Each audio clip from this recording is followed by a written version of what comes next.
আজ একটা বিয়েবাড়ি নেমন্ত্রণ আছে আর যাচ্ছি একটা নতুন লজে। সোনামুখীতে এই লজটা ছিল কিন্তু নতুন করে হাত বদল হয়েছে এবং যে নতুন ওনার সে নতুন করে সাজিয়েছে লজটাকে। তো কেমন সাজিয়েছে, বিয়েবাড়িও কেমন হচ্ছে জানাবো। আর এই হচ্ছে আজকে আমার সাজ, যদিও কানেরটা এখনও পরিনি, মায়ের হাতে আছে। টোটোতে গিয়ে তো টোটোয় উঠে গেলাম আর টোটোয় মা আর মামুনি আর আমি যাচ্ছিলাম, কারণ বৌদি আর পাপা আগেই বাবানকে নিয়ে খেয়ে চলে এসছে, কারণ বাবানের সেদিন খুব শরীর খারাপ ছিল। তো এই যে এই দিকটা খুব সুন্দরভাবে সাজিয়েছিল আর ওদিকটা ওই মেন গেটটা দিয়ে খাওয়া দাওয়া হচ্ছিল আর আমরা সাইডের গেট দিয়ে ঢুকে গেলাম। এই ছিল ব্রাইড।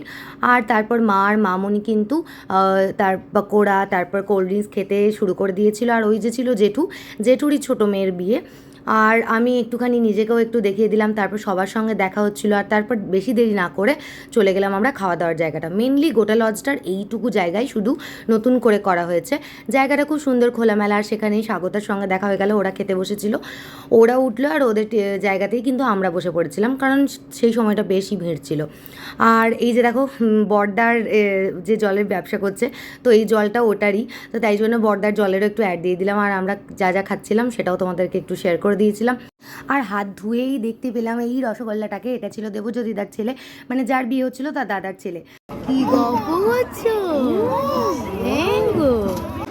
আর তা করতে করতেই বর ঢুকে গেল, তার জন্য বাজিও মিলছিল। তো এখনই কেন যাই, তার জন্য একটু ওয়েট করে নিলাম, বরও দেখে নিলাম। বর দেখে তারপর রানিং টোটো পেয়ে গেলাম, টোটোই করে চলে এলাম।